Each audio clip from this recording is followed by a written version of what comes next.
So what is up, guys? Welcome on back to TK's Garage, and I wanted to talk a little bit about some of the comments I've seen about the Hurricane engine. You guys are cooking me in the comments saying that, oh, all of a sudden you like it because you got invited out. Full disclosure, I didn't get invited out to roadkill nights.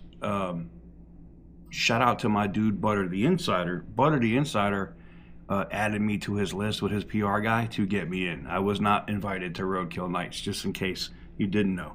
They didn't pay for my flight. They didn't pay for my bougie ass hotel room. They didn't pay for the tabs. I was gonna say something else, but they didn't pay for the tabs when I was in Detroit. I don't expect that, and that's why I have the credibility I have when it comes to me talking about the products. I can be cool or be cordial with executives from the company, you know, and we can laugh and kiki about where I get my information from. But at the same time, I also, you know, keep that stuff at a distance, you know. But look, I haven't seen the Hurricane in action. Every time I've seen one, it's been on the back of a flatbed truck, broken because of either the architecture, whether You ever Googled yourself just to see what pops up? Yeah, I did that. And it was way more than I expected. Old addresses, phone numbers, name of my family members, just floating around for anyone to find. I mean, even your home address. It's crazy. That's because of this thing called data brokers. These companies, they scoop up your info from everywhere. Public records, random websites, even stuff you didn't know or knowingly shared. And then they sell it. They sell it to marketers, scammers, trolls, telemarketers. They buy all the data. I'm not cool with that. So I signed up for a company called Delete Me. They go and find all your personal information across all these sketchy sites and get it removed. Plus, they keep monitoring because new stuff keeps popping up. Here's a peek at my Delete Me report. I'm going to cut over here to the dashboard so you can see it. And you can see exactly where they've scrubbed my data and how they're keeping tabs on it. It's been a solid move for me. I've got peace of mind knowing that my info is not just floating around anymore. If you want to lock down your privacy, which I highly recommend, go to joindeleteme.com/TK's Garage. That link gets you 20% off, and I'm going to drop it here below. Oh yeah, and yes, this video is sponsored by Delete Me, but I actually use it myself, like I showed you. I wouldn't tell you about it if I didn't. if it's Atlantis architecture, I don't know what it's called, but the basically the wiring harness, PCM, and all of that stuff that goes along with the Hurricane engine. Now, because they kept pushing part suppliers to get cheaper and cheaper parts, the Hurricane engine might actually be a great engine, but it has all of the pitfalls of what happens when you're focusing on every penny for a shareholder and profits instead of building a quality product. This is the one thing that, you know, I know Tim Kaniskas was joking, you know, about the Durango thing, talking about, because the price was under $45,000, talking about that's for you. I just want to see more people be able to afford to get into the community. Now, Matt's going to be able to make that, the CEO of Dodge, much easier when they get that much cheaper, whether it's an SRT4 or SRT6 or whatever they're going to call it, smaller car, you know, an actual gateway to muscle. I think it solves a lot of those problems. But the Hurricane itself, as we've seen from Boosted Motorsports, shout out to John with the Viper, has been able to do amazing things. I mean, he's getting almost 800 horsepower out of, or over 800 horsepower out of that Hurricane engine with a single turbo, not even twin turbo, and it doesn't sound horrible either. That's why I think, you know, look, Dodge had to get this thing out, the Charger, right? They knew that the electric versions weren't selling for shit. They weren't. Absolutely horrible. So they had to get the inline six out. They had to, and they changed the name. That outlaw shit went right out the window because, you know, Scat Pack. But see the difference. Like, I know you guys expect me to just be like, F that, blah, blah, blah, blah, blah. But you have to have an open mind on things, right? Now, I have maybe more of an open mind than most of you Mopar guys that are just diehard Hemi dudes, which I love the Hemi. I absolutely love it. Love all my Rams. Love my Scat Pack, the actual V8 6.4 liter. I love the Hemis, okay? I also am a BMW guy, and I know how much power you can get out of an inline six. My B58 540 was pushing almost 700 horsepower, all-wheel drive. That car was fast as F, all right? The Petty Roosevelt, all right? Yes, it blew coolant lines and plastic elbows all the time, and the Hurricane is going to have that same friggin' problem. The problem with the Hurricane comes down to cheap-ass parts and plastic all over the friggin' thing. Get rid of that plastic. You know, maybe Direct Connection gets a partnership with somebody and they make, like, I don't know, an aluminum intake and maybe some metal water pumps and maybe some metal fittings for coolant lines or whatever. And I know you're going to say, well, the plastic makes it lighter. Yeah. Listen, I'm 300 pounds. And if I'm drag racing, I need to lose weight. I don't need the car to lose 2 pounds in total weight because I'm using plastics instead of metals, okay? My fat ass needs to lose weight. And that is more important in the car than plastic or metal with fittings. I think if they want to make these things reliable, it's not hard to do it. They just have to get it done. That's it. It's not rocket science, you know? But that's why I said, you know, you have to have an open mind. You can't just hate on the engine just because. Now, I don't like it. I'd rather that car launch with the Hemi. I saw all the comments. And then you look, right? You compare that car with the technology that it has, if it works, right? I already know the comments. Oh, if it works, TK. Yeah, if it works.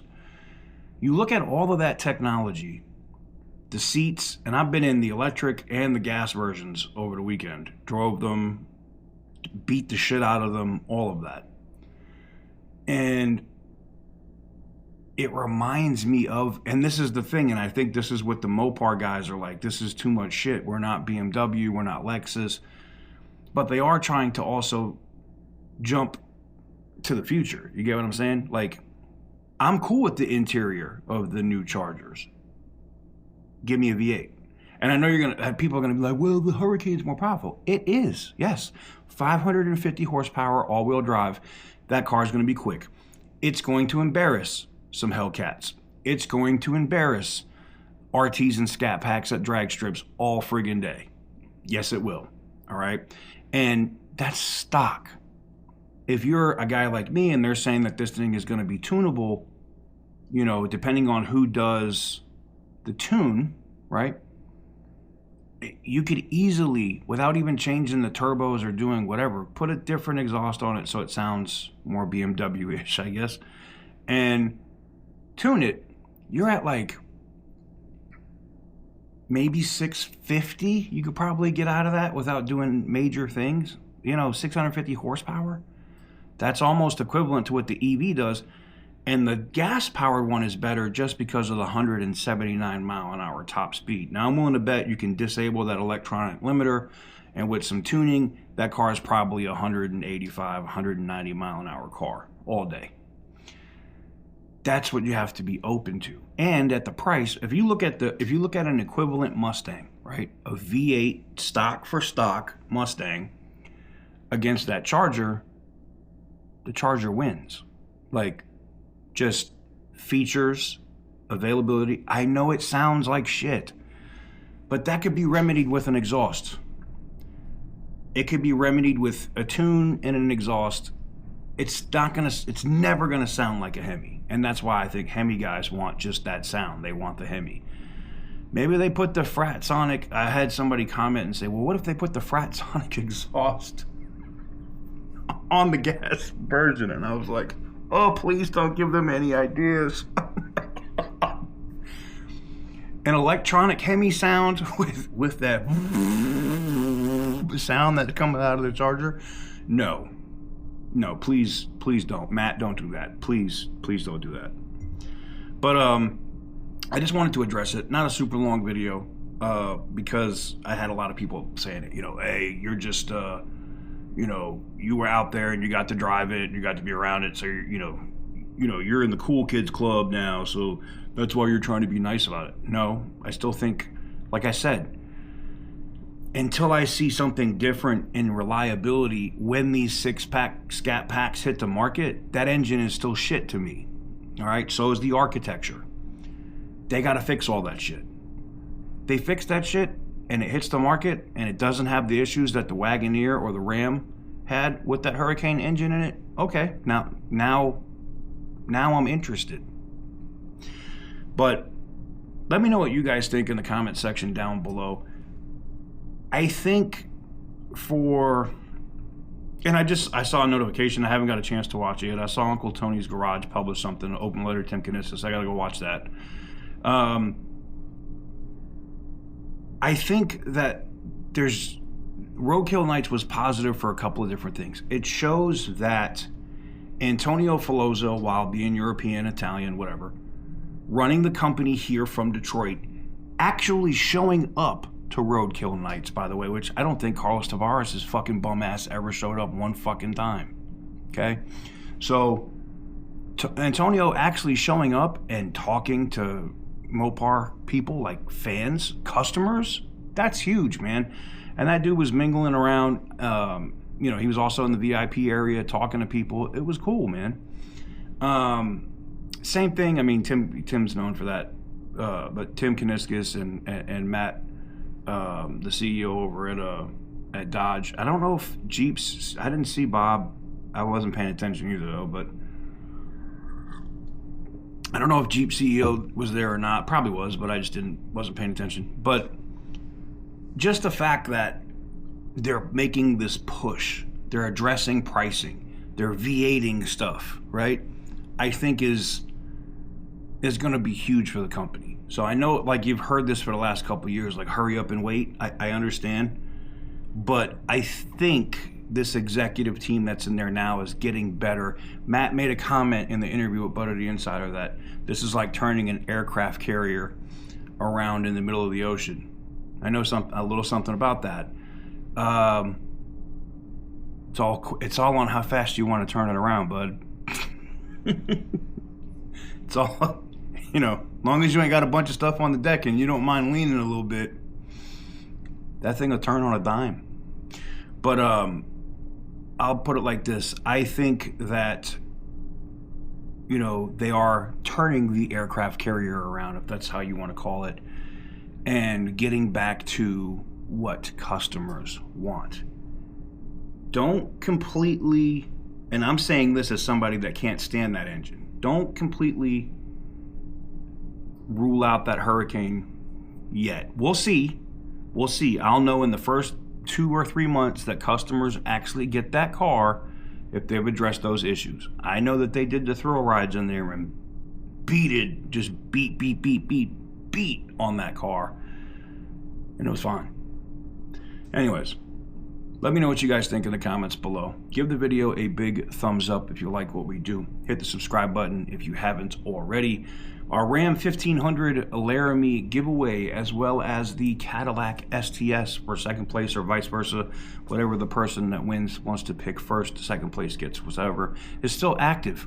You can pick up any of the merch down here below the screen that says TK's Garage on it. You can also go to tk'sgarage.com. I'm hoping the store has the new stuff that we just did loaded here soon, so stay tuned for that. You guys have been huge fans of the Back to the Hemi stuff, and I got more stuff coming for you guys on that. So anyways, thank you guys very much for watching. I truly appreciate it, and as always, stay petty, my friends.